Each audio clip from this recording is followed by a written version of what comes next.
Okay.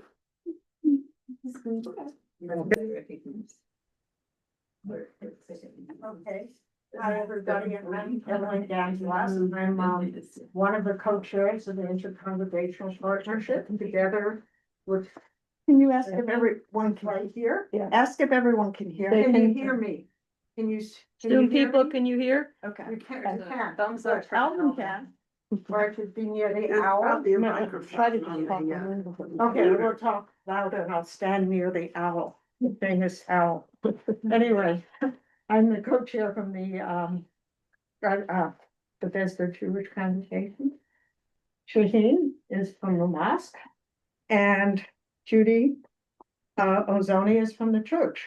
And we have been working hard trying to put together a program for the whole year. And after this program, we'll send you the program for the year as well. And so this is the first of 3 sessions that we're having on introduction to Abrahamic faith. We all share the building, but we actually don't know what goes on in each other's services. And this came, I don't know who exactly talked about this, but it came from the Thanksgiving service we had last year where people said, let's do this. And it took us quite a few months to get folks organized to do it. But so we're going to start with Islam, and Dean Ahmed is going to talk about Islam. And then in October 23rd, I wrote it down, 23rd, 22nd. Rabbi is going to talk about Judaism, and then November 11th, I remember that. Reverend Gray is going to talk about Christianity, so let me turn it over to Dr. Ahmed. Thank you.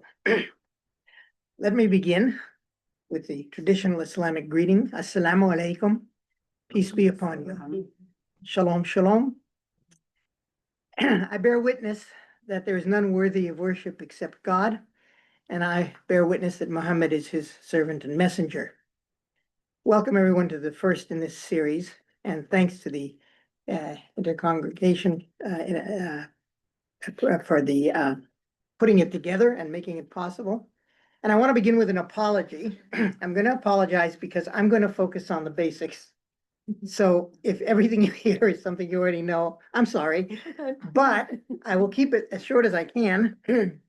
And because I've been a college professor, that means probably 45 minutes or something. But I'll leave about half the time for questions. So then you can ask anything you like. And I look forward to that. Let me start by putting Islam in context. And I mean, in the context of the Abrahamic faith, actually in context of religion in general. Muslims believe that God has sent messengers to every people, and that Muhammad is the seal of the prophets, attesting, meaning that he came to attest to the veracity of all the earlier revelations and the missions of the earlier prophets, but that he ends the line of the prophets. He is the last one. Coming at the end of the ancient era, the revelation to Muhammad, the Quran, is preserved. Unlike other religious books where we have different versions of them and questions about historically how they were recorded and how long it took before they were written down. And such things apply, by the way, in Islam too, about the body of what are called the hadith. These are reports about the words of the prophet, not the revelation from God to the prophet, but his own words to his own people. And they weren't written down until decades or even some perhaps centuries. They weren't canonized until a century after he died. So, but the Quran was memorized while he was still alive and was written down in what was the agreed form within a few years after his death. And there were still many, many people alive who had learned the Quran from his lips, and they all attested to the fact that it was an accurate transcription. So the words of the Quran are not in dispute among Muslims. The meaning is a different thing, and I'll probably get to that later, but the words themselves are well known. And also, coming at the beginning of the modern era, near the beginning of the modern era, or became the modern era. It's another lecture about when the modern era begins, because in the West, everyone assumes it was sometime around the 15th century. But in fact, many of the things that we think characterize the modern era were present in Islamic civilization before that. And indeed, many of them came to the West from Islamic civilization. But like I said, that's another lecture. Now I want to talk about the religion of Islam. So what is it? The fundamental number one thing about Islam, and it's in the Declaration of the Faith, it's how you become a Muslim. You become a Muslim by saying, Ashhadu an la ilaha illallah, Ashhadu anna Muhammadan Rasulullah. That means I bear witness that there is nothing worthy of worship except God, and I bear witness that Muhammad is the messenger of God. And as I've explained up the second half, bearing witness Muhammad is the messenger of God doesn't mean he's the only messenger. It means he was the final one who attested to all the ones who came before him. That includes all of the famous Jewish prophets, the prophets of Arabia, whom you may never heard of, the prophets of other people around the world. Was Buddha a messenger of God? He may have been. He may have been. We only have to go by the records of what these people said. And in those records, we find much that is inspirational. We find some things that we may disagree with. And I'll get right to the heart of the matter, where Islam divides from its fellow members of the Abrahamic faiths. In the case of Judaism, the meaning, the interpretation of what it means to be the chosen people. Now, I know, many Jews have different views about what that means too, so I'm not trying to be oversimplify and say all Jews say it means the same thing.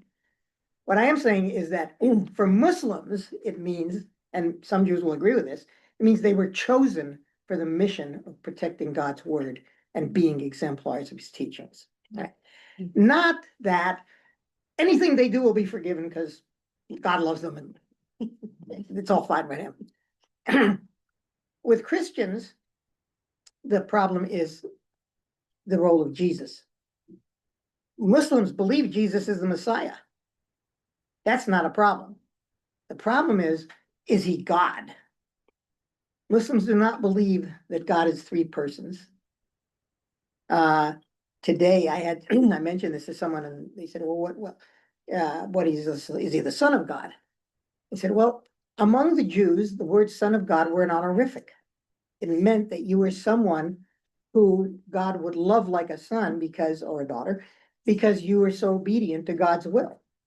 The problem is that some Christians, many Christians, maybe most Christians, believe that Jesus is God, that God is three persons, not one. God is one God, but he's three persons. I'll let the Christians explain all this to you. I'm not going to pretend that I understand it. All I'm saying is Islam takes a much simpler point of view. There's only one God. And while Jesus was the Messiah that was promised to come, that it was never said, and Jews will agree with me on this, that the Messiah was going to be God. So those are the differences. Now, there's something you have to understand about the geographical context. Arabia, even though the Arab peoples claimed descent from Abraham, just as much as the Jews did, the Jews through his son Isaac and the Arabs through the son Ishmael, nonetheless, and even though we as Muslims believe that both sons were given and followed the same message of the oneness of God, the Arabs had descended by the time of the Prophet Muhammad, peace be upon him, they had descended into polytheism. And they worship many gods. They set up in Muhammad's home city of Mecca, the Kaaba, a place that originally we believe had been built by Abraham and Ishmael as a place for the worship of the one true God. They had put in hundreds of idols. And Arabs came from all over the Arabian Peninsula to worship their particular favorite idol at the Kaaba. which made Mecca a thriving business city, because having all those people come was good for business. And the business of Mecca was business. And so the Meccans had become both polytheists, worshiping multiple gods, and also had become very worshiping Mammon in their inclination towards trade above everything else. Now, it was into this situation that Muhammad was born. And he was born, although to a well-placed family, a family of noble heritage that traced its, the Arabs are really big on lineage. They trace the lineage all the way back to Ishmael. But the fact is that Muhammad himself was an orphan. His father died before he was born. His mother died while he was still young. And he was raised by his grandfather and then by his uncle. It was his grandfather who gave him the name Muhammad, which was not a common name at that time. Now it is the most common name in the world. Much more common than all the variations of John, Yvonne, Ivan put together. But at that time, it was very unusual. And it means literally the praised one. And people asked his grandfather, why did you name this poor orphan the praised one? Trying to be ironic. He said, I named him the praised one because I hope someday he will be praised. Muhammad grew up, despite the environment in which he was raised, he grew up as a religious rationalist. He believed in God. It was clear to him that God existed because he could see creation. And so there's creation, there's a creator. And this wonderful universe didn't come from nothing. So that was clear. God existed. What he couldn't understand is, how do you worship God? Or even, why should you worship God? I mean, he created everything. How would he benefit from our worship? So he couldn't understand those things, but he was sure of one thing: the idols were nothing. And he rejected idolatry. But he puzzled over the big question of, does God communicate with mankind? He knew that the Christians and the Jews and others believed that God did, but their claims of what he said didn't exactly mesh. And in any case, although there were some Jews and Christians in Arabia, there were not a whole lot. So, and even though in his travels as a businessman, he would occasionally meet knowledgeable people, those meetings were kind of short, and he couldn't get really into the details of things. But he was known as a very honest man. His nickname was Amin, the trustworthy one.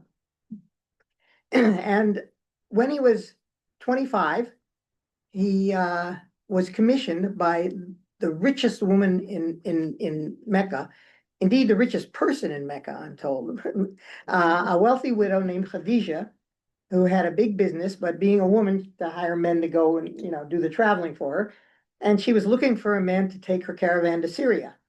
And Muhammad came highly recommended, even though at that time he was not, hadn't established himself as a businessman.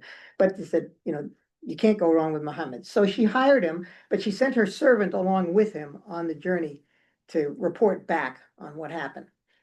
Muhammad doubled the value of her investment.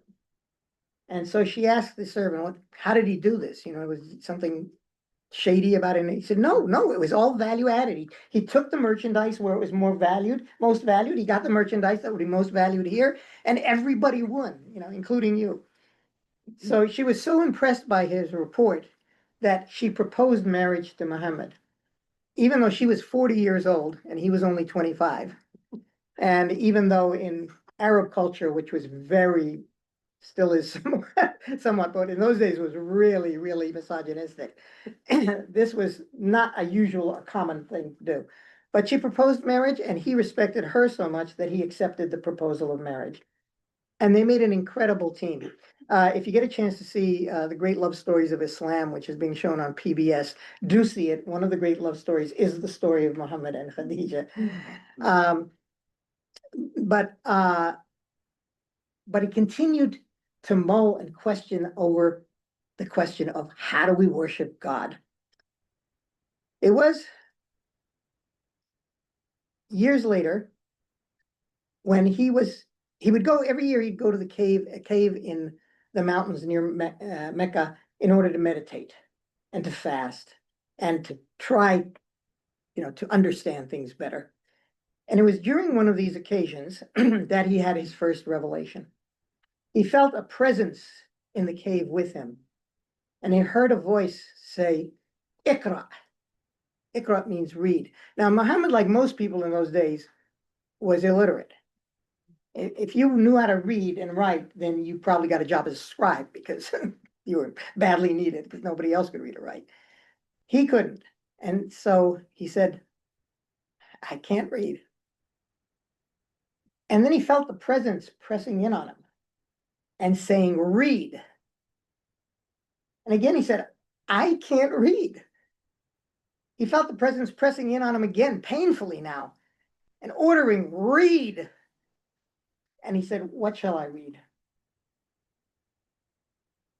He felt the cave fill with light, and he heard the first verses of the Quran. Bismillah ar-Rahman ar-Rahim.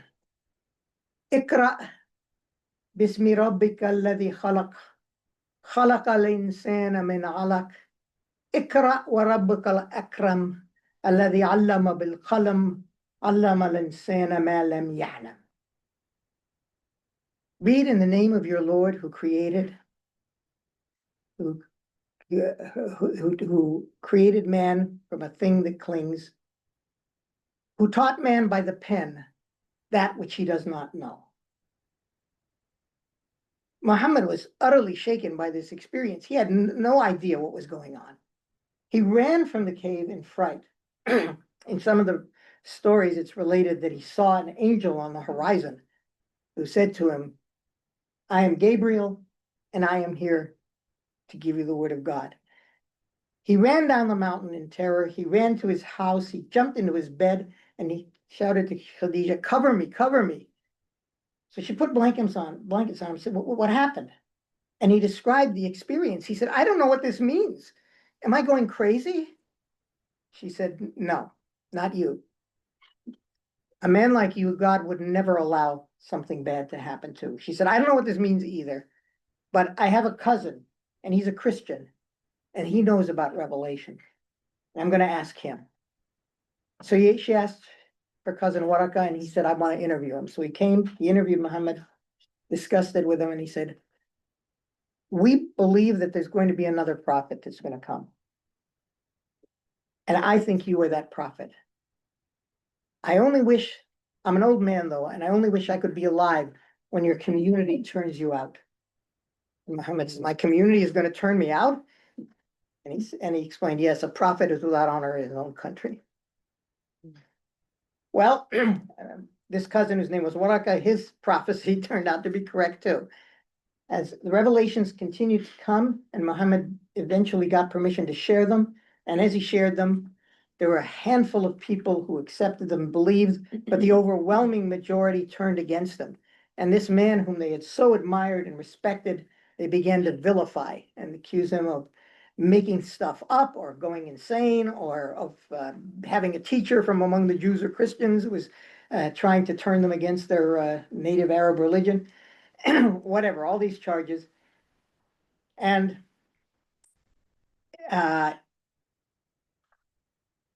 he had a very, very hard time during the rest of his stay in Mecca until he was indeed thrown out of the city. By that time, however, a group of people from a nearby city that was known as Yathrib at the time, but came to be later known as Medina, the city, short for Medina to Nebi, city of the prophet. A group of those people had heard from the Jews also that there was a prophecy about a prophet who would come out of Arabia. And so they were curious and they came, but unlike the Meccans, they were impressed by what he taught. And they invited him to come and be their leader. He held that in abeyance for a while because he was still hopeful to reconcile with the Meccans, but they didn't. And ultimately, at one point, a vicious boycott campaign was leveled against him and his followers, and they were,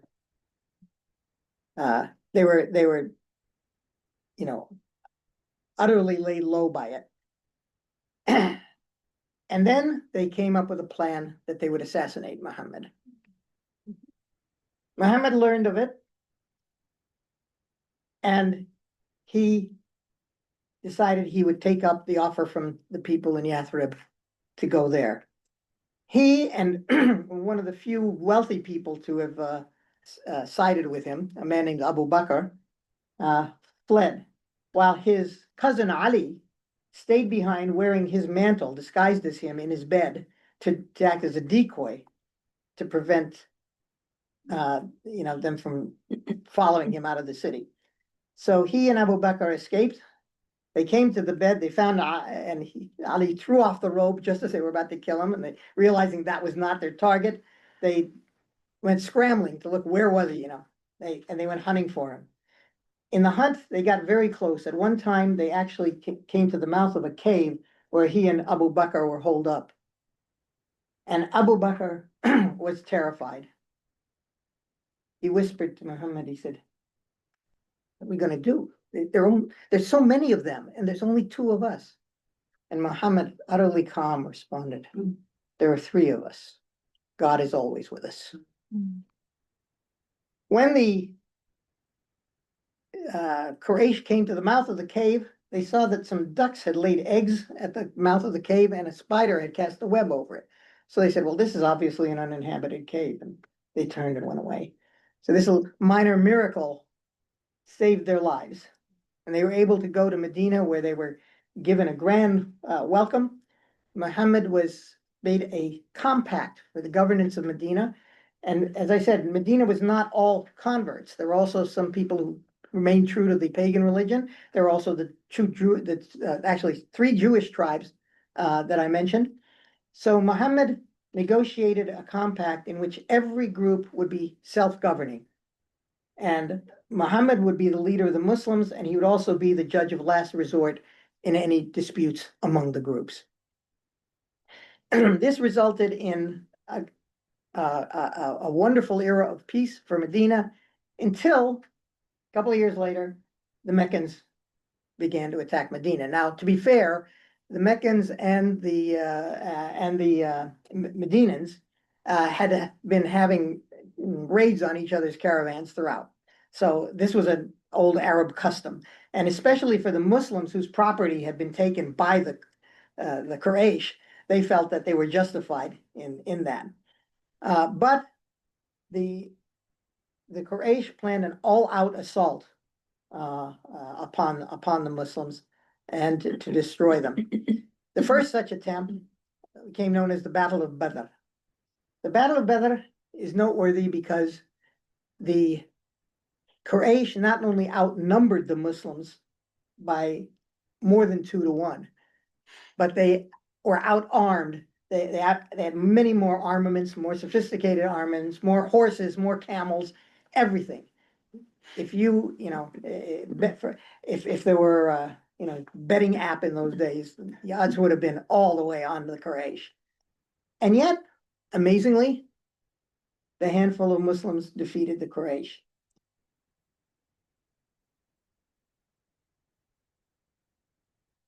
They tried again. And this time they decided that they would attack the city directly. And they would bring allies from all the Arab tribes together against him. Now, when Muhammad learned of this, he called a council to discuss what they were going to do, and he explained his plan to defend the city. A former slave, a Persian, said, Salman al-Farsi, Salman the Persian, he said, "Is this your plan or God's plan?" And Muhammad said, "Why do you ask?" He said, "Because if it's your plan, I have a better one." And Muhammad said, "What is yours?" What he suggested was something that had never been done in Arabia before. He knew of it because of the Persians. To build a trench around the city, to dig a trench around the city, and thus prevent the cavalry from being able to participate in any attack. Muhammad consulted with the other members. They agreed it was a great idea. and they built the trench. An interesting fact about the building of the trench, by the way, is that Muhammad himself participated in the digging. And it is said that one of the companions said to him, you're the messenger of God. You know, your sins are forgiven. You're gonna go to paradise. Why are you sweating here with the rest of us? And he said, it's true, I am the messenger of God, but even I do not know what will become of me. Well, the trench was successful. And after a few days of attempts by, unsuccessful attempts by archers to shoot arrows across the ditch, a storm came up, a sandstorm, and the attacking parties dispersed. However, it was during this time that one of the Jewish tribes had betrayed Muhammad and offered to let some of the invaders in by a back door. And that caused the breakdown of the relationship between the Muslims and the Jewish tribes. Well,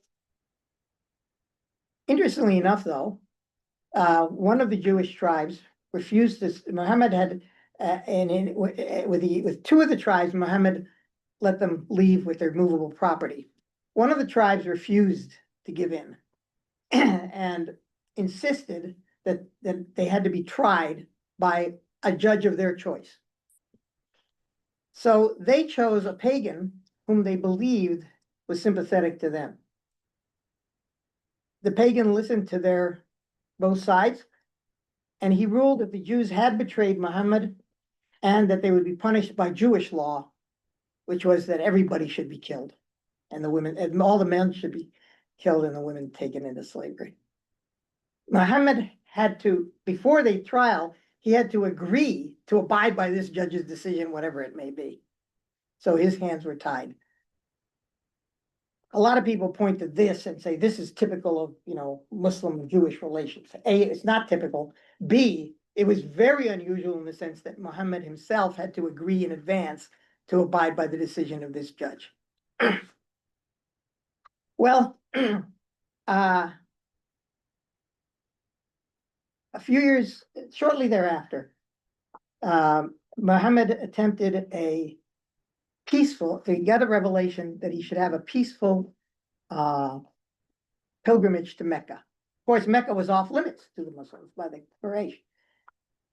But he organized what is the first mass peaceful civil disobedience act in history. The pilgrims came unarmed except for the sidearms necessary to, kill snakes and so on. And in pilgrim guard, and they approached the city. And the Quraysh were not sure what to do. Obviously, they could easily attack them and wipe them out. But if you did that, would anyone ever come to pilgrimage again? Would they feel they could trust the Quraysh? So they tried to provoke the Muslims, and they would do feints at them to try to get them to do something violent, so then they could attack them and say, well, it was self-defense. The Muslims would not take the bait. The Prophet told them, do not be provoked no matter what they do. And they just calmly sat there and took whatever abuse was thrown at them. Finally, desperate, the Quraysh said, okay, we've got to negotiate. We don't want you to do this pilgrimage. And the Prophet said, okay, we'll turn around and go home. But next year, you allow us to come and make the pilgrimage peacefully. They agreed. However, before that could happen, one of their allies broke the truce and attacked and murdered some Muslims in their sleep at an encampment. So the Prophet came this time but in the intervening period, as there was a peace, during that period of the peace treaty, people found out what Islam was about for the first time, their own ears. They could meet with Muslims and hear the Quran. And so by the time the treaty was broken by the allies of the Quraysh, there were so many Muslims that a huge army could be amassed to come and attack Mecca. Now the shoe was on the other foot. What were they going to do? They finally realized there was nothing they could do. And they sent the negotiator to meet with the Muslims. and say, we've come to negotiate. And they were told, no negotiation, unconditional surrender. Okay, they had no choice. Unconditional surrender. What are your terms? The terms are that when we enter the city, anyone who is in his home will be safe. Anyone who is at the Kaaba will be safe. Anyone who invokes your name as their protector will be safe. And they took the city without shedding a single drop of blood. In the ensuing days, there were a handful of people who were executed for murders, but there was no general war, and people, whether they converted or not, were safe. Well, unsurprisingly, people began to convert. They had never seen such largesse on the part of a conqueror. And again, they were now able to hear the words of the prophet and the words of the revelation. He did, however, remove all the idols from the Kaaba.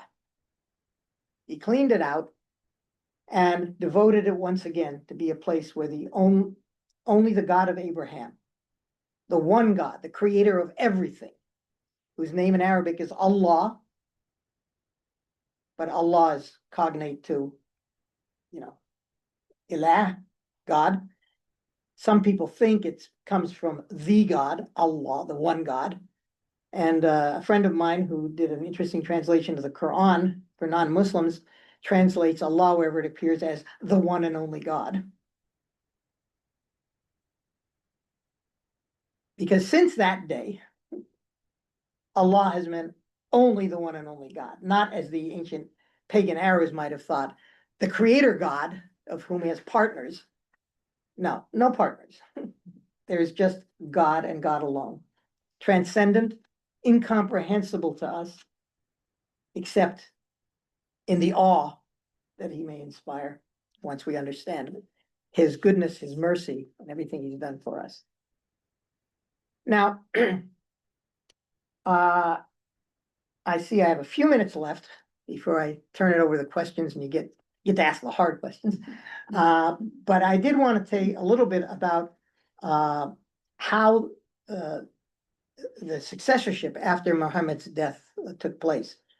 Muhammad died, and there's a touching story about he was sick on his deathbed, and his wife, Aisha, this was long after Khadijah had died. As long as Khadijah was alive, by the way, even though both Islamic law and Arab law allowed a man to have multiple wives, Islamic law limited it somewhat in the number and the circumstances. But as long as Khadijah was alive, she was his only wife. Later, when he became the leader of the community, he began to marry people from different clans, in order to help unify the tribes. One of his wives, Aisha, was at his deathbed as he was dying. And he said to her, Aisha, my Lord has asked me whether I'd want to stay alive or to be with him. I would rather be with him. And he passed away peacefully in his bed. With his passing, the community had to decide who was going to be the leader of the community, because he had not only been the prophet, and of course he was the last prophet, so there's no question about who's going to be the next prophet. That was not an issue. But he was also the political leader of the community, so who was going to lead the community? So two of his closest friends, Abu Bakr, who I mentioned before, and a man named Omar, stumbled upon a meeting where the Meccans and the Medinans were disputing whether the leader should come from Mecca or Medina. And the Meccans arguing, we were the first people to convert, and the Medinans saying, we were the ones who, gave you a respite and sanctuary when you were being persecuted. And as they were listening to this argument, Omar stepped forward, and in modern terms, we'd say rushed the convention by saying, obviously, it should be someone who was supporting the prophet for a long time. And Abu Bakr has supported him. And Abu Bakr is the most best fit to be the leader. And so he was, by acclamation, Abu Bakr was made the Khalifa, meaning successor, and the leader of the community. Now, unfortunately, not present at this convention was the Prophet's cousin Ali. Ali had become a Muslim before Abu Bakr. And while, yes, Abu Bakr did risk his life in the cave with Muhammad, Ali risked his life in Muhammad's bed wearing the Prophet's cloak. So all the arguments that Omar had cleverly used to support Abu Bakr would have applied in spades to Ali. And a dispute about who should be the political leader, not a religious dispute, who should be the political leader of the community, sowed the seed for what would eventually be the biggest schism in Islam between the Shias and the Sunnis.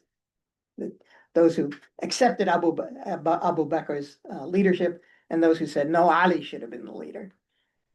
With the passage of time, other differences accumulated beyond the political ones, legal differences, theological differences. I won't get into them, but it came from the fact that whereas all the so-called Sunni schools of Islam, while they may disagree, they all remained informed of one another and respected each other and agreed that they would never accuse someone of being an unbeliever because he belonged to a different school. That agreement was never extended to the Shia nor vice versa.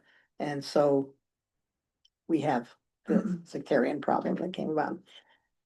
Okay, I think that's be a good place for me to pause. And oh no, I just realized there was one other thing I want to do, and this is kind of important. I wanted to emphasize to give you a flavor, to introduce you to the Quran and give you a flavor of the Quran. The beauty of the Arabic is so great that there are people who don't speak a word of Arabic who will shed tears when they hear it recited. Now, I'm not that great a reciter, so I'm not going to evoke any tears, I don't think, but I want you to get a little flavor of what the Quran sounds like. And this is a passage, just 3 verses, one of whom is one of the most popular verses among Muslims. أعوذ بالله من الشيطان الرجيم بسم الله الرحمن الرحيم يا أيها الذين آمنوا أنفقوا مما رزقناكم من قبل أن يأتي يوم لا بيع فيه ولا خلة ولا شفاعة والكافرون هم ظالمون الله لا إله إلا هو الحي القيوم لا تأخذه سنة ولا نوم له ما في السماوات وما في الأرض من ذا الذي يشفع عنده إلا بإذنه يعلم ما بين أيديهم وما خلفهم ولا يحيطون بشيء من علمه إلا بما شاء وسع كرسيه السماوات والأرض ولا يؤوده حفظهما وهو العلي العظيم لا إكراه في الدين فقد تبين الرشد من الغي فما يكفر بالطاغوت ويؤمن بالله فقد استمسك بالعرض والتقوى والانفصام له والله سميع عليم صدق الله العظيم. This can be translated this way. O you who believe, spend out of the bounties we've provided for you before the day comes when no bargaining will avail, nor friendship, nor intercession. Those who reject faith, they are the wrongdoers. God, there is no God but He, the living, the self-subsisting, eternal. No slumber can seize Him, nor sleep. His are all things in the heavens and on earth. Who is there can intercede in His presence except as He permits? He knows what appears to His creatures as before or after or behind them. nor shall they compass aught of his knowledge except as he wills. His throne extends over the heavens and the earth, and he feels no fatigue in guarding and preserving them, for he is the Most High, the supreme in glory. Let there be no compulsion in religion. Truth stands out clear from error. Whoever rejects evil and believes in God has grasped the most trustworthy handhold that never breaks, and God hears and knows all things.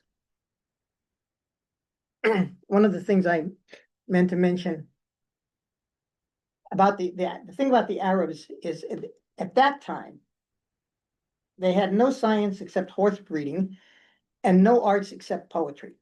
Spoken poetry was the non-parai among the Arab arts.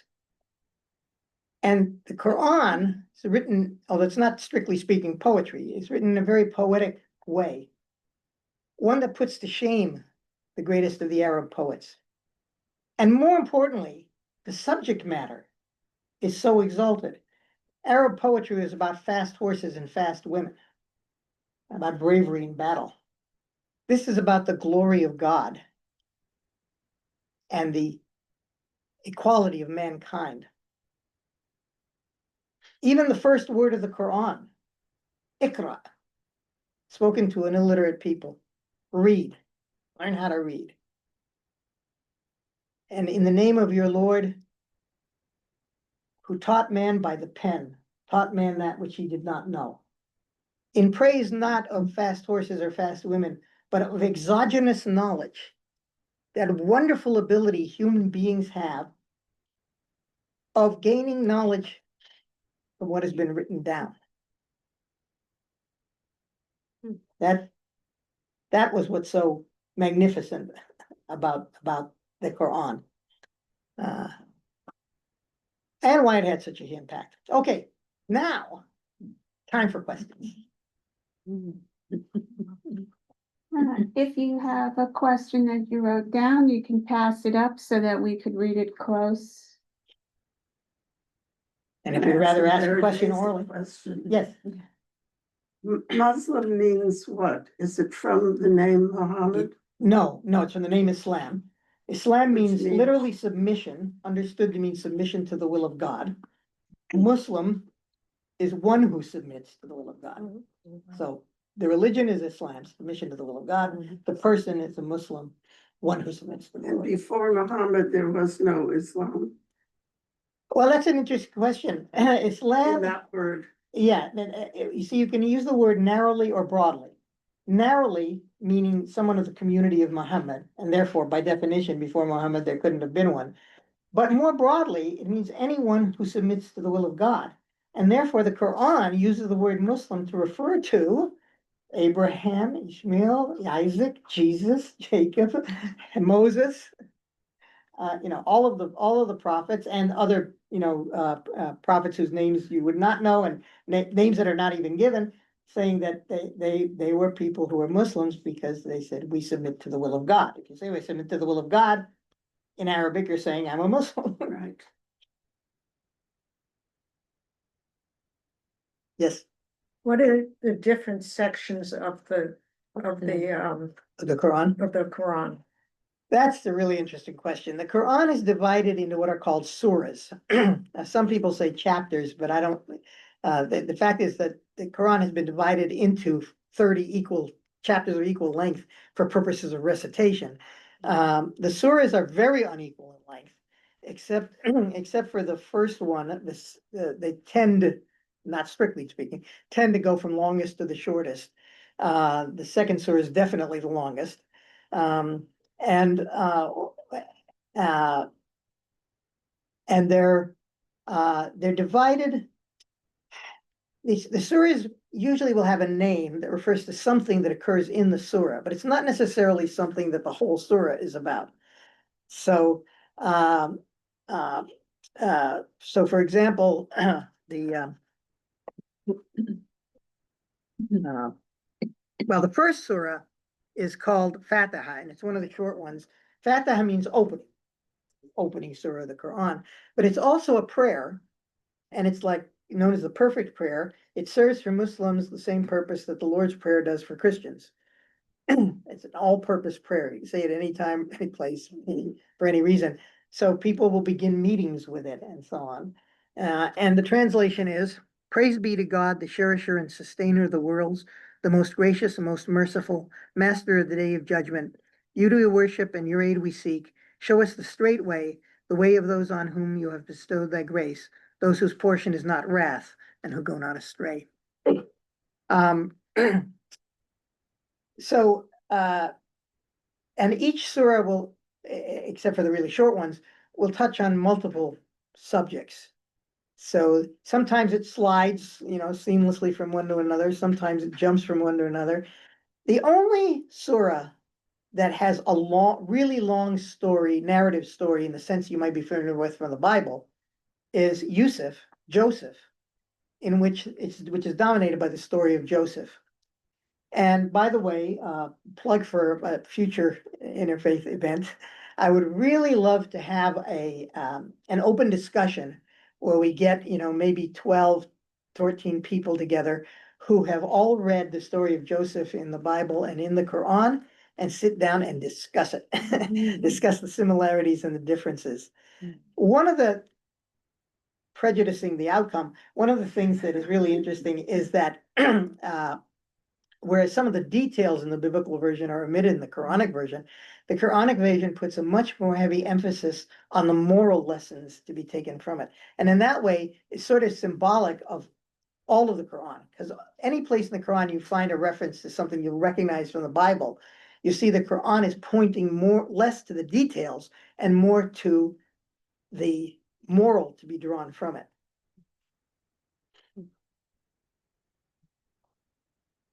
Yes. I think one point has to be mentioned, that Quran wasn't revealed in like a surah or a chapter wasn't revealed in totality at one time. So most of the Quran was revealed in piecemeal, depending upon what the question of the day was. Yes. So there will be a chapter which will describe one thing, and then it would revert to something else. So for a lot of people who would read Quran, the translation for the first time, seems disjointed, because it skips from here to there. It may talk of Joseph or Jesus, peace be upon them, or Moses, who is actually the most mentioned prophet in the Quran, 147 times. But Muhammad is only mentioned 7 times. So those will be illustrations of the problems that they would face. And sometimes it would be the question answer. One of them is the Surah Mujadala, which is the contender, right? Mujadala means somebody who's disputing. Yeah. So there was a woman who disputed with her husband because he said, "You are like my mother, I'm not going to sleep with you again." She comes to her husband, to the prophet. She said, "My husband has said this," which is very, very unfair. So at that time, the surah was revealed to Muhammad, which is called Mujadala.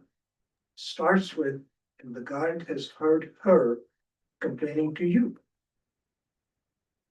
So it was that contemporaneous, it would be speaking of the problem right there, or something they will face in the future.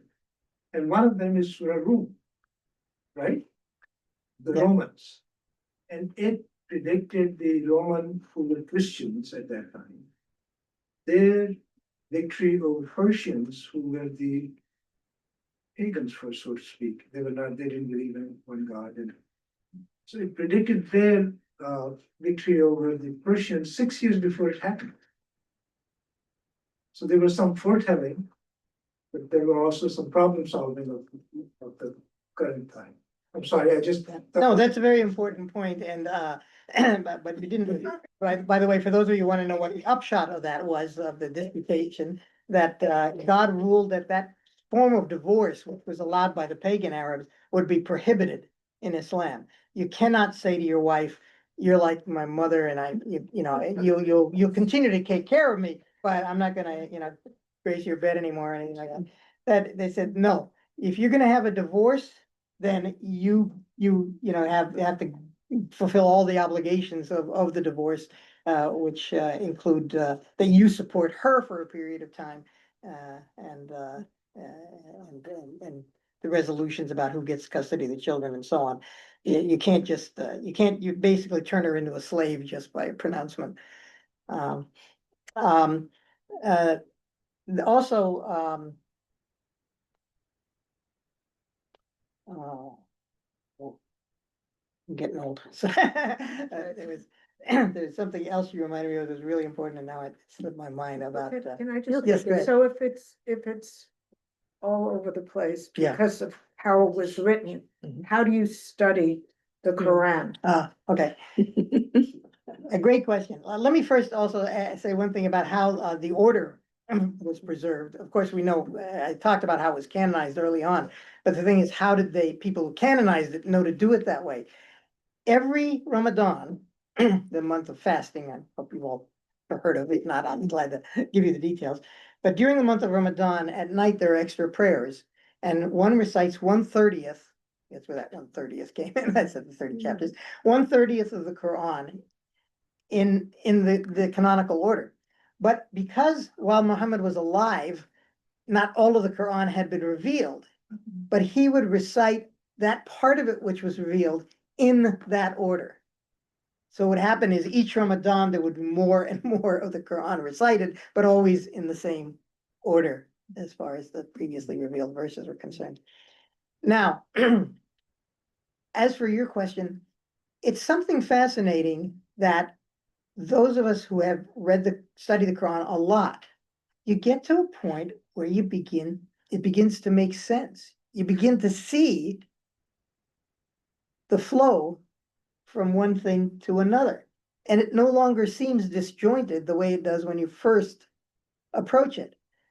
And I'll confess, when I was a little boy and my mom gave me my first copy of the Quran, it was a Yusuf Ali translation. And I started to read it. And of course, I started at the beginning.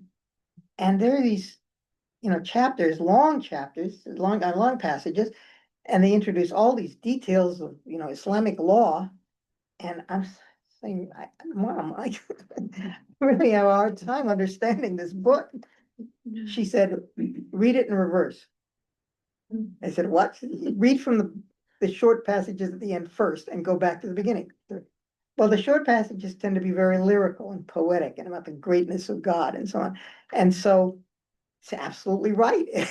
I got right into it by reading it in reverse. Much later, I got to where I could read it in the canonical order. I just wanted to add in, as a revert, a convert to Islam for now 48 years. I've been very involved in halaqas, which are teaching circles, just like Bible study. And so usually they're run by people who have studied the Quran for many, many years. And it separates out Meccan period from period in Medina. And so there's a lot of historical context related to the ayahs or the surahs that you're reading. So you have to understand them in accordance to what's happening at that time. And so the teacher will really clarify and make it so much easier to understand. So that's the benefit of joining a teaching circle or a halaqah. I've done it for many years. It's really good. There's another thing that I've noticed about, because there's so many different translations of the Quran, that the inclination of the translator and the inclinations of the person who wants to be introduced to the Quran, I try to match them up.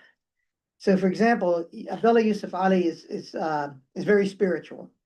So if you're a spiritual person and you want to be introduced to the Quran, I think it's a great introduction. Some people are real, rationalists. And I introduced them to Muhammad Asad's translation because he was a rationalist who became a Muslim because he was logically convinced and not because, he overwhelmed by the love overflowing from it. So I don't, some people are put off by all the many different translations of the Quran, but I think it's great because I get to, suggest to people the translator who I think would make the best guide for them. There's a new Quran too, a translation that's come out that's called the Clear Quran. And it is so easy and so lovely to read because Yusuf Ali is a lot of Old English, like Marmaduke, Pictal. And I found it a struggle to get through. I needed help. The Clear Quran, I don't need any help. So that's an option as well. Yeah, that's a factor for people who are put off by the King Jamesish language. See, for Abdullah Yusuf Ali, this is what a holy text should sound like, right? So, I could add one thing to that also, is that Can I, do you hear these conversations, folks, online?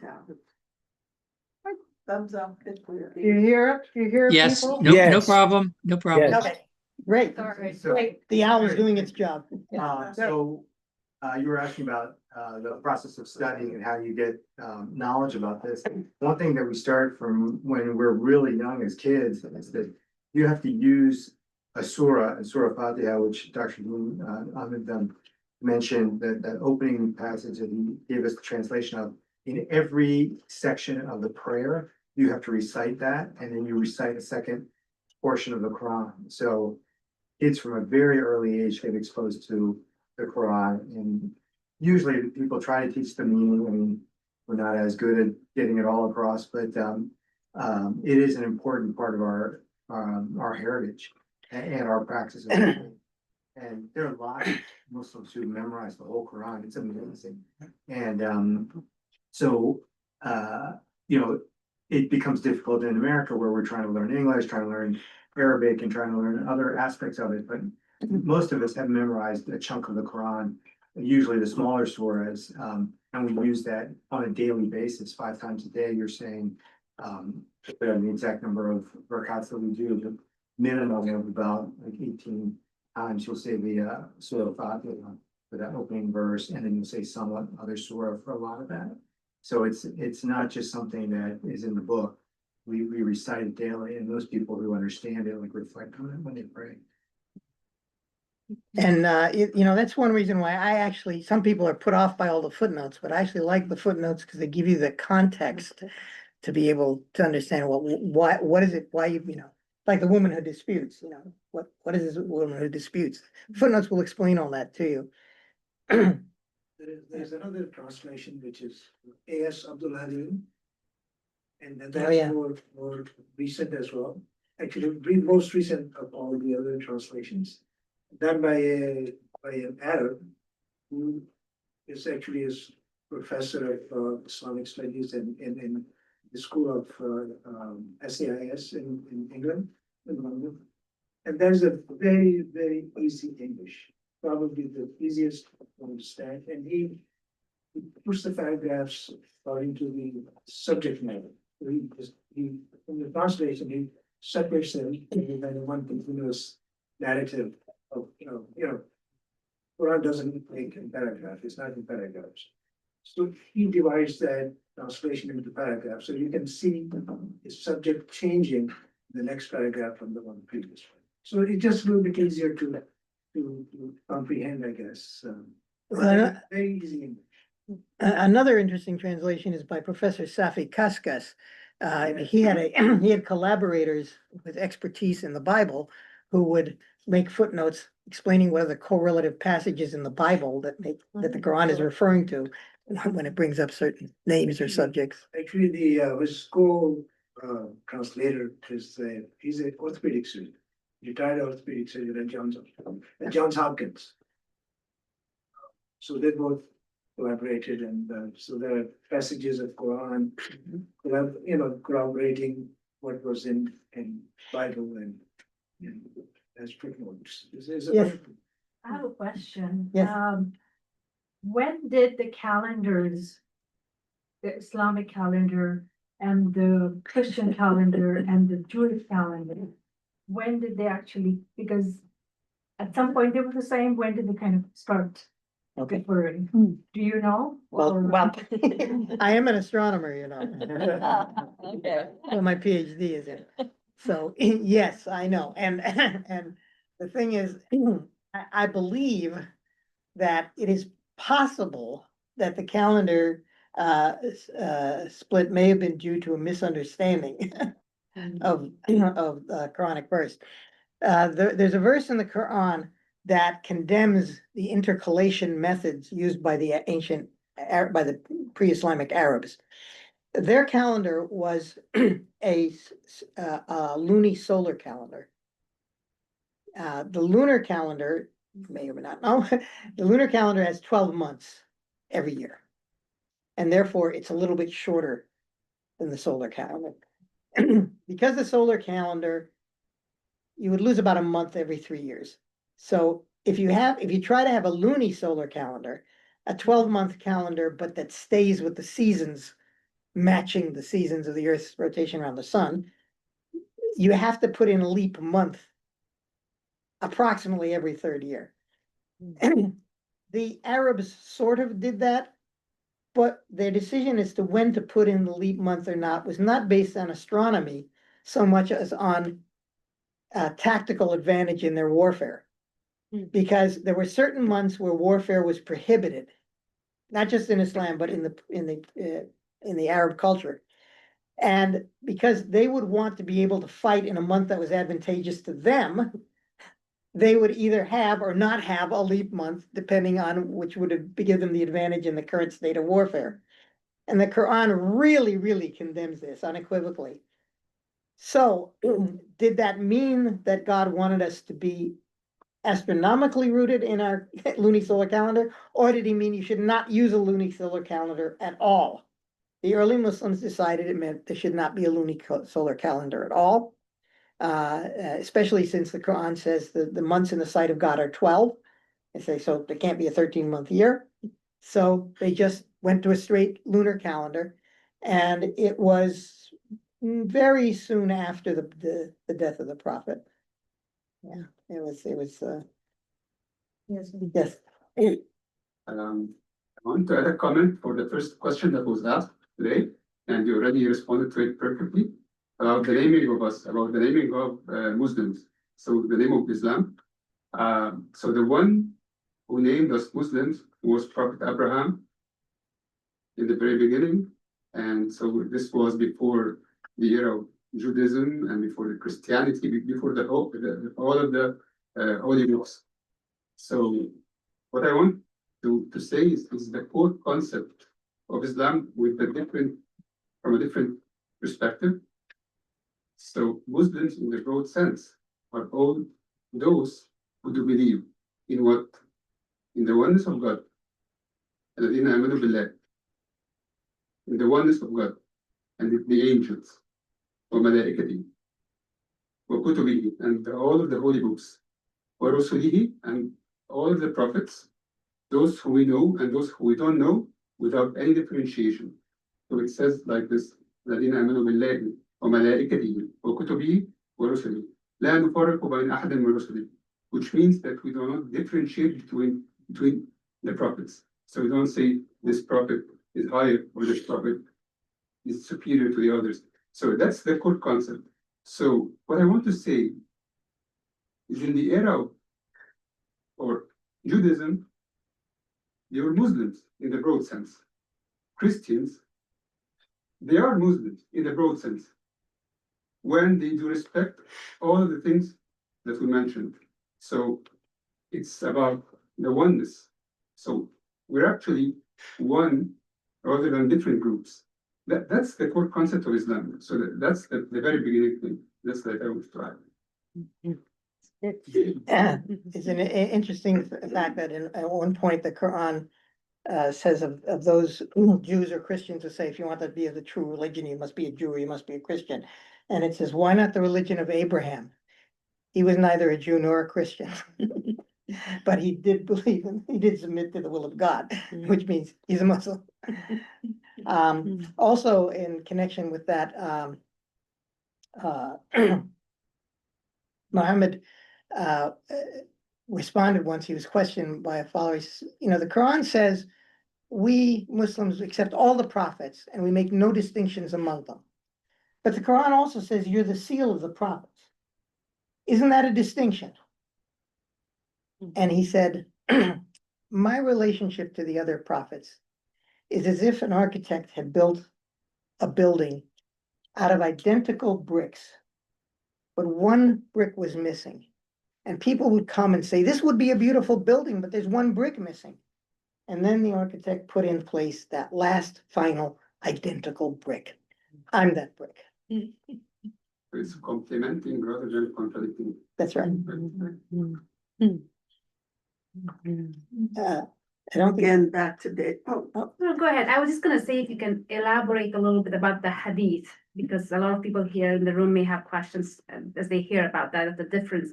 What's if you have the Quran and then you have the Yeah. hadiths? I think it would be nice to just elaborate a little bit. okay, well, the hadith, as I said, in the narrow sense, excuse me, they're the sayings of the Prophet Muhammad, not the Quran, which is just is God speaking through Muhammad, but Muhammad speaking on his own.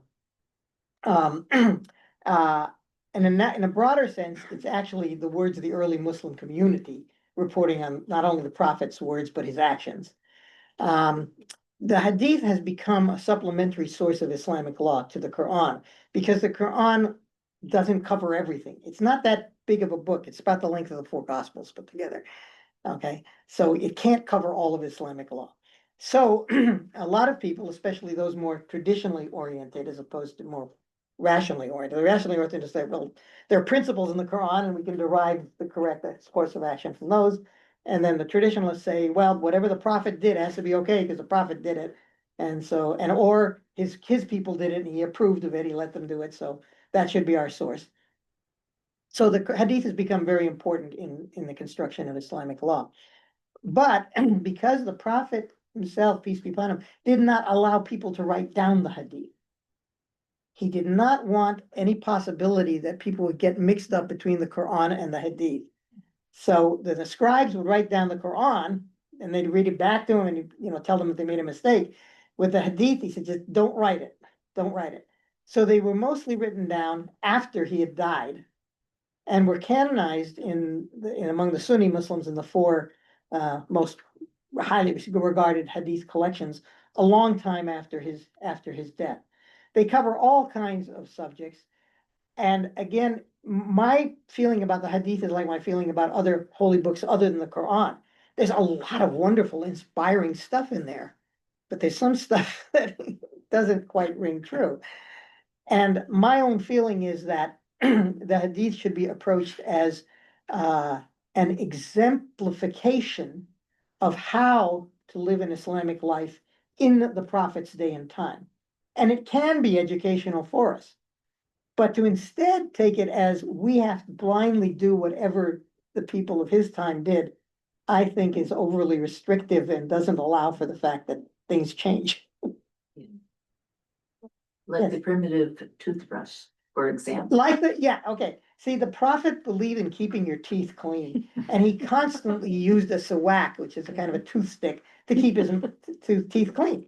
So you can either say, so it's important to brush your teeth, or you can say, no, brush. What do you mean brush? You use a sawak, you get a toothstick, an Arab toothstick, and you use that to clean your teeth. But it has dentine in it. It does have dentine, that's true. It's not a bad way to clean your teeth at all. But I'm just saying, I don't think it's necessarily the only way. You didn't have another question? Okay, did you have a question? I do have a question. Yeah. The story of Muhammad that you told earlier is a really dramatic and interesting and beautiful story. That's not part of the Quran, is that correct? No, there's some of the incidents are alluded to in the Quran. Okay, so where do we get the history that's, Yeah. tells us about all that? And does that history come into play in the way Islam is practiced today? The history comes from what's called the Sirah. These are biographies of the prophet that were written fairly early on, not while he was alive, but not too long after his death. And their authenticity is about comparable to the hadith. And they are very inspirational. And our imam here is a big fan of the Sirah. He wants people to devote serious study to the Sirah so they can, help guide their own lives. But that's where it comes from. Okay. You talked about different surah being revealed. And is there a certainty about each of the surah, how and when each of the surah were revealed? I think you have to go into the to the commentaries to see how and they were revealed, but there's a variation in how they were revealed. Muhammad himself, peace be upon him, in the hadith says that some were Gabriel just came and told him this is how you recite it. Others came into his heart and were imprinted on his heart directly. So there apparently is not any single method of the revelation, but So at the time Muhammad was still alive, was it actually written or just little parts of it were written? yeah, it was written by scribes in pieces. It was written on, and now remember, not only did the Arabs have a lot of literate people at that time, but paper hadn't been invented yet. And so it was written down on scraps of papyrus, scraps of sheepskin, whatever you could find, they would write down. So you'd have a little part of the Quran written down on something. And so it was shortly after the Prophet's death under Abu Bakr that the first compilations of the Quran were made. It was under Omar, his successor, that they were canonized into a single agreed upon text. The most common belief about the early translations was that they were in different dialects of Arabic, because is today, there are 22 major dialects of Arabic. Well, in those days, even in Arabian Peninsula, there were many different dialects. And so each tribe took a transcription in their own dialect. And Umar said, no, that's not acceptable. We'll only accept it in the dialect of the Prophet himself. That will be the Quran. And so he destroyed all the other translations and produced a copy of, I think they say 7, I don't know if that's speaking literally or not, 7 copies, identical copies of the Quran in the Prophet's dialect, which the Prophet's companions all agreed, yeah, that's an accurate statement of what the Prophet said. I think I will ask another basic. Can you talk about some of the ways that the holidays or the observations are? What do they consist of? How are they observed? Okay. Well, first off, there are only 2 major holidays in Islam. One is, they're called the Eid Kabir and the Eid Saghir. Eid means feast or festival, and Kabir means big, Saghir means small. The Eid Kabir is the culmination of the pilgrimage. As you know, one of the 5 pillars of Islam, it's amazing, I didn't mention the 5 pillars. The 5 pillars of Islam are: 1, the Shahada, the declaration of the faith. There's only one God, and Muhammad is the messenger. The prayers, 5 daily prayers, the fasting during the month of Ramadan, regular charity in the amount of 2.5% of one's wealth, or in the case of merchants, 10% of your income, and or in the case of farmers, 10% of your produce, and the pilgrimage. So these are the 5 pillars. They're the rituals required of all Muslims.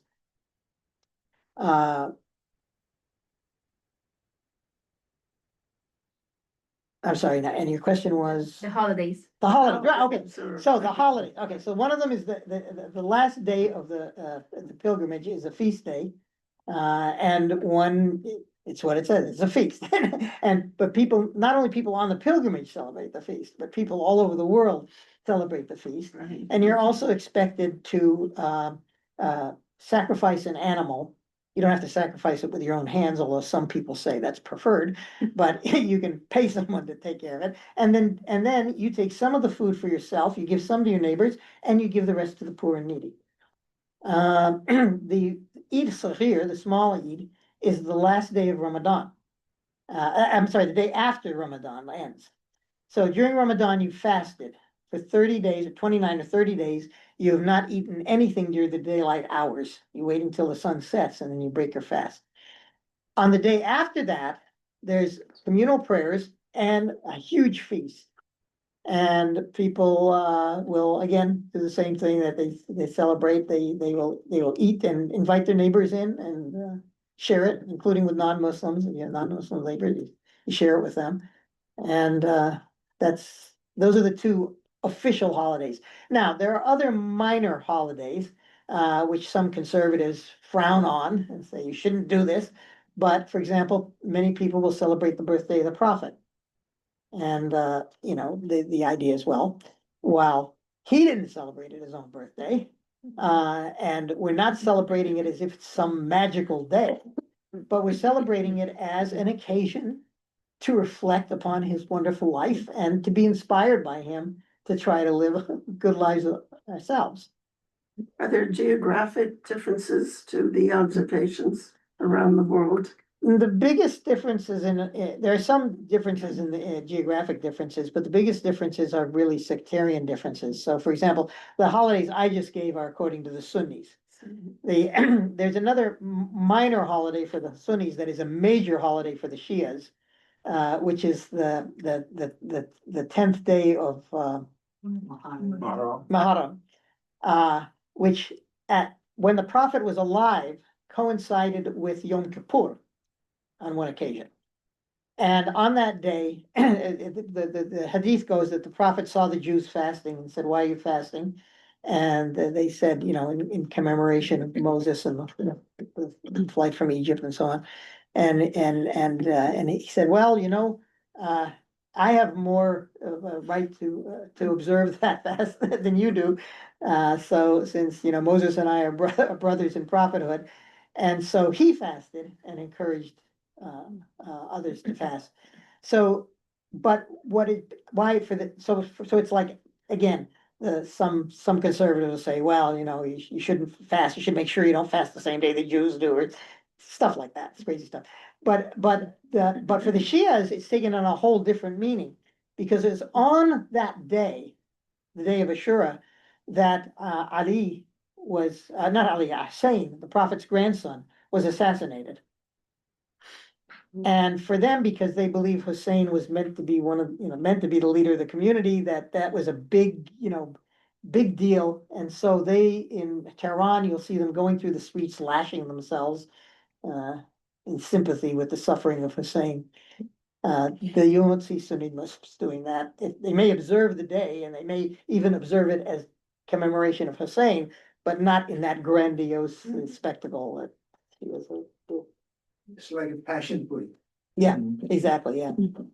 And the way the two feasts he was talking about, in most Islamic countries, we have 3 days off from school, from work, from That's everywhere. right. So the first day you go pray, everybody wears new clothes, you make brand new clothes, and it's especially very special for little children because they get spending money from the elders, lots of And perfume. Yeah, and so they go to every house, you go to your uncle's house, if the elders give money to the little kids. And so it's a very happy, joyous time. 3 days. Yeah, it's celebrated like a Christmas type of holiday for the children. I wanted you to mention how Eid al-Adha is where that comes from, because that's a common thread that all three religions can understand. Okay, the pilgrimage takes place in Mecca at the Kaaba, which we believe was built by Abraham and his son, right? And the holiday of the Eid al-Adha is in commemoration of the sacrifice of Abraham. So if you attend the prayers on that day, you will see the Khatib, the one who gives the sermon, is giving a sermon about Abraham's willingness to sacrifice. And it's funny because I often hear people say, "Oh, now the difference between the Jews and the Christians, the Jews and the Muslims, is about who was being sacrificed." That was for the Jews, it was Isaac, and for the Muslims, it was Ishmael. Actually, the Quran doesn't name the son. And the conviction that it's Ishmael is because in both the Quran and in the Bible, it says it was his only son. There was a time when his only son was Ishmael, being the older. There was no time when Isaac was the only son. Isaac was born almost 14, 15 years. Hmm? Younger than he was 14, 15 years younger than Ismail. Yeah, that's right. Another interesting difference, by the way, between the Quranic narration and the biblical narration is that in the biblical narration, it seems that Abraham tricks his son into participating in the sacrifice. In the Quranic narration, Abraham goes to his son and he says, "My son, I have seen a vision in which I sacrifice you to God. What is your opinion?" And the son says, "Father, you owe everything to God. You do whatever God wants you to do." And the angel comes and says, "No, you have already done what God wanted you to do. He does not want you to sacrifice." And that was for us, that was the ending of human sacrifice in religion.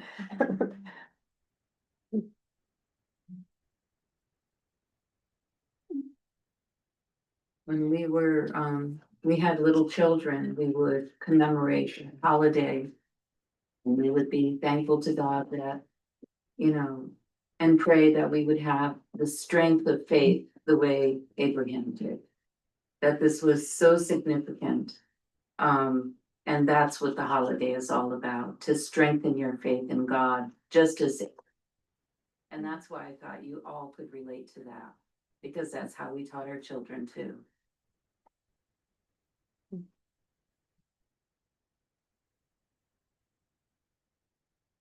I think it goes to show we have more in common than we know. Well, again, you see, there's the differences are in things like, which day is the day of congregational prayer and particular specifics about food that's permitted and not permitted. And as it said in the play, Nathan the Wise, these are all matters indifferent. The fundamental essence of the religion is God's mercy, his love, and our duty to do that which is right. Is the Hajj, is that something that was started during Muhammad's lifetime, or it was? No, the pilgrimage started way before, and it was originally, meant to be a gathering together of those who worship the one God. But the Arab tribes, the pagans, had turned it into an excuse to have people come to Mecca for that holiday by putting all these idols in the Kaaba. So it was still called the Hajj. It was still called a pilgrimage, but it was a pilgrimage for whatever your favorite idol was. And what Islam did is strip that away and said, we're going back to the original purpose of the Hajj. It's a pilgrimage for those who believe in God to gather together and assemble. And so I really recommend, if you haven't read the autobiography of Malcolm X, read it to read the chapter about the pilgrimage and the effect that it had on him. Because remember, he was raised in a country that discriminated against people with his skin color, and then joined a cult that exalted people with his skin color. And then he went on the pilgrimage to Mecca, and he saw people of every conceivable shade of skin color as brothers and sisters, all doing the same thing at the same time, wearing the same clothes. And it had a really profound impact on him. Yes. So I'd like to comment on this question. So pilgrimage dates back to Prophet Abraham, because he's the one who built the Kaaba with his son Ismail. Yeah, but I mean, I don't want to say that, that he performed the pilgrimage, because that would come later, as people who are following his teachings would come together at the place he built. But I mean, that was is that Prophet Abraham asked God to make this place, because the Kaaba was That's right. built in the desert, and Right. that was a place that nobody went to. And he asked God to make this, to make Yes. all the people from the whole world to come and visit this place. That's right. So- He's referring to a verse in the Quran in Yes. which Abraham prays and says, make this well, God says, you are blessed because of your, submission to me. And he says, of me and my offspring. And he continues with prayer as the brother has described it. That's the very beginning of the pilgrimage. Right. Yeah. Another part in the Hajj is, and it's in the Bible too, is when Hagar is left in the desert. And she has the baby in the sand and she's running from one hilltop to the other, looking for water for the baby. Now that's part of what we do in Hajj, is we go back and forth looking for the water. And miraculously, water came up at the baby's feet. And we still have that fountain running today in Mecca. Yeah, the well of Zemzem still exists. And the pilgrims love to bring home bottles of water to share with their friends and So, neighbors. so many commonalities that you guys can relate to, because it's in the Bible. Yeah. I don't know much about Judaism and how detailed it is, but I will learn from you people. Yes. Yes, come to the other sessions. This is only the first. So unfortunately, the pastor is in Massachusetts. Well, he was. He was lost it. And the rabbi is in choir practice. Yeah. So unfortunately, but they both really wanted to be here. The So- rabbi says he's gonna watch the recording. Yeah. Recorded, so. They will both watch it. So thank you so much for doing this. Yes, thank you. And, we still have some refreshments and let's just chat. There are also some resources, some flyers about the ICPC, what do we do and what's coming in the next group, and that's the one. So please, Oh, it's so good. I know. the first wife of Mohammed, Khadijah. I had never, is that a common name?